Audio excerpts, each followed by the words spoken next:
and welcome to How to Turn a Standalone Story into a Series. My name is Ari Butler, and I'm a paranormal and science fiction romance author of over 50 stories and 11 series. I love to talk shop with other authors, so don't forget to ask questions in the comments on the Facebook post.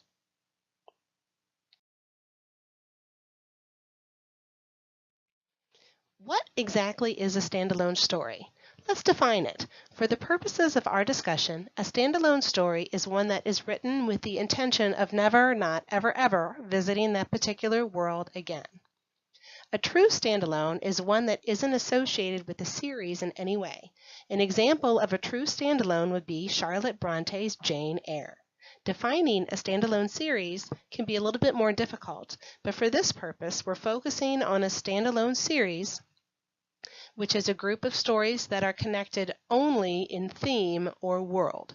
An example of a theme or world-related standalone series is my own, The Necklace Chronicles. In this series, the stories are not related at all, except for the use of a magical necklace within each story. The first book is time travel menage romance, the second is alien romance, and the third is shifter romance. Imagine that one day you've gotten a fabulous idea for a story, or you're asked to be part of an anthology about a particular subject. As you jot down your notes, you're wondering where you can put your wonderful idea in your current series, only to find that it really doesn't fit. Perhaps it's a different genre or tone, or none of your current worlds would support it, so you opt to write it as a standalone. After publication, you begin to receive emails and messages from readers asking about the world, wondering when you're going to write about the other characters or follow up with the main characters. This brings us to the quandary. When do you decide that turning a standalone into a series is a great idea, or when do you walk away? Back in 2012, I had an idea about a race of alien men with blue hair. The problem, though, was that I was writing only paranormal romance, and I wasn't sure that readers would follow me to science fiction romance. 4 years ago, this was an issue I had to consider. There were industry folks who recommended that authors only stayed in one genre. I decided, though, that I liked the idea too much to pass up, and I couldn't get it out of my head even though it didn't fit anywhere in my current series. So I turned to a standalone series I created for a college student who finds a time-traveling magic necklace, and I changed my alien story into a necklace-themed alien abduction romance. Readers really enjoyed the book. I was getting messages asking about the main characters and other characters, and as the messages for more continued to come in, I began to wonder if this was a story that was worth pursuing as a series. Before I decided to turn The Gigolo's Bride into a series, I went through a checklist. Number 1, do you like the world and the characters? I had to be sure I actually liked the story well enough to go back and hang out in that world for a while. This sounds funny, but the truth is that some stories can be so difficult to write or take such a long time that the idea of writing another story based in that same world would make me cringe. So the very first thing that I did was I read the story. Number 2, did the original story sell well enough to make you believe that future stories would be welcomed by readers? In spite of emails, the proof is in the pudding. If I was getting a lot of emails about how wonderful the book was, but the sales were non-existent, then that would have led me to believe that the story itself was not one that had resonated with readers. First, decide what your definition of a successful story is. Everyone has a different opinion on that. If, from your perspective, the book was successful enough to warrant more stories, then go for it. Romance readers like stories in a series. It's my experience that series books sell better than standalones, even if the standalones are grouped into a series like my Necklace Chronicles. I'm going to be transparent with you all and share my sales numbers so you can see what I took into account.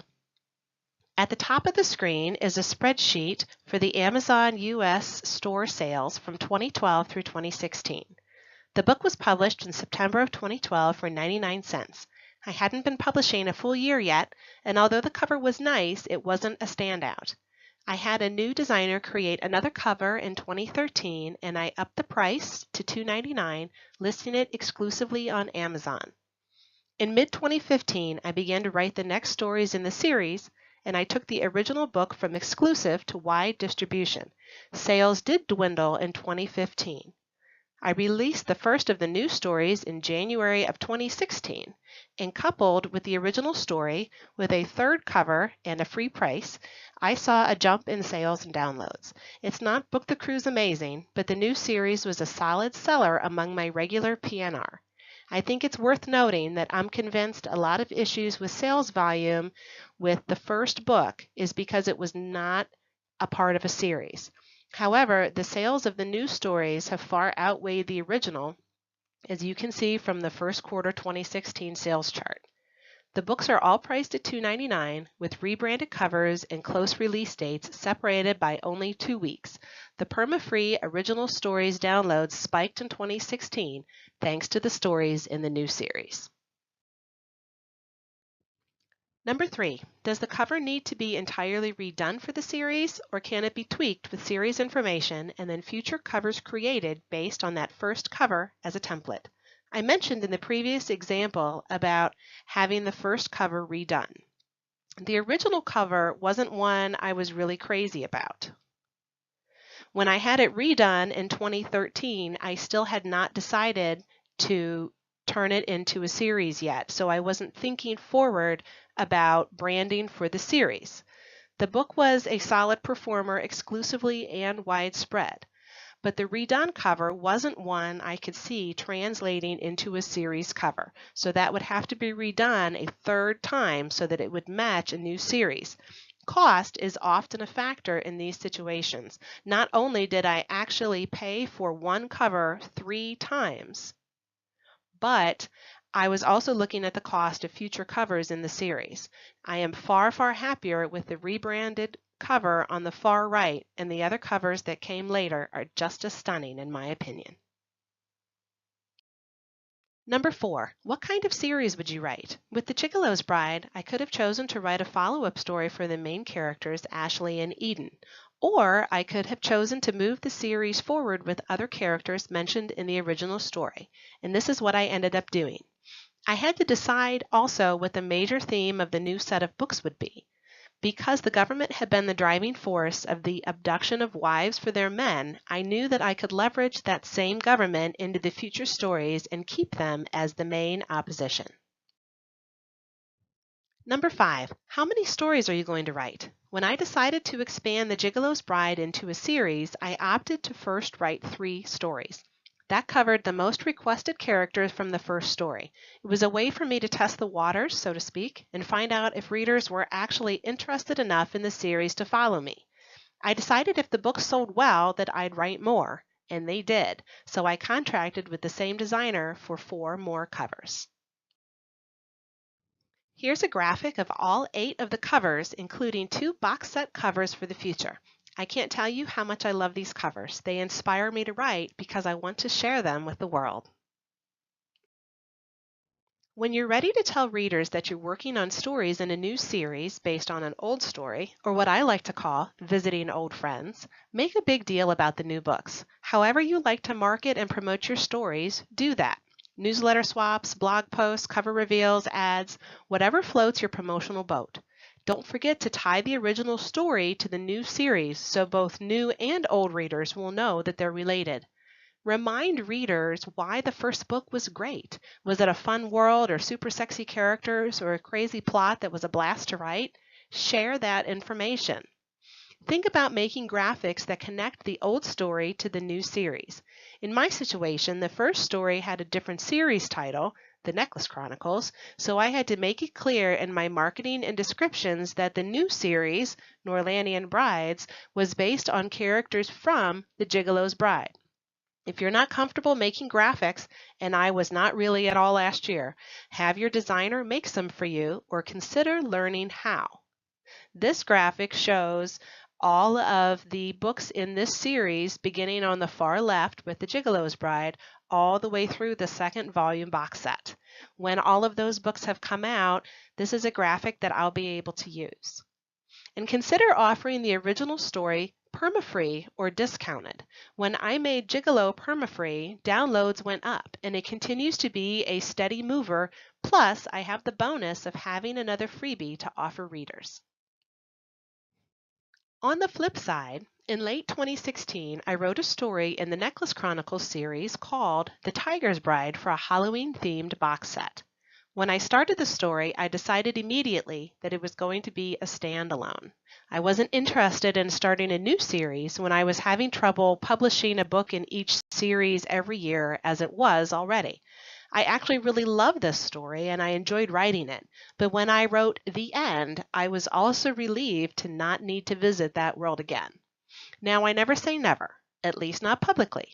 When the book came out, I started to get emails asking if I'd write about the secondary characters in the story and make a series from it. Readers saw me take a standalone and turn it into a series in 2016 with the Norlannian Brides, so it didn't surprise me that they were asking for more stories based on the Tiger's Bride. I consider it a compliment when readers want to stay in a world I create longer. So when I'm asked, I let them know that it's not in my current plans. It's okay to say no. Remember that. If you wrote a story and you don't want to be in that world anymore, then thank anyone who mentions it that you're grateful they enjoyed it, but you probably won't go back. Along these same lines, when you're considering how many stories to write, remember that when you close a series, you don't have to keep it closed forever. Unless you've killed off every single character, you can always unlock a series door. I planned to write 3 stories in the Norlannian Bride series, and I did. They were great sellers, and I got a lot of wonderful feedback, so I arranged to write another 4 stories. And I'm currently nearly finished with the second one. When these 4 books are out this year, I may close the series, or I may keep it open. It really depends on reader reaction, my schedule, and how I'm feeling about staying on that planet. When you're thinking about taking a story and making it into a series, remember that how you feel about the original story, previous sales, the ease or difficulty of writing new storylines, and the cost of rebranding and creating new covers can play into your decision. You are the boss of your writing. If you want to say no to more stories, then do that. If you want to say yes or maybe, then that's what you should do too. Thank you so much for taking the time to watch my presentation on how to turn a standalone story into a series. I hope you enjoyed the information that I shared. Remember that I'll be available to answer questions in the comments on the Facebook post. And most of all, happy writing!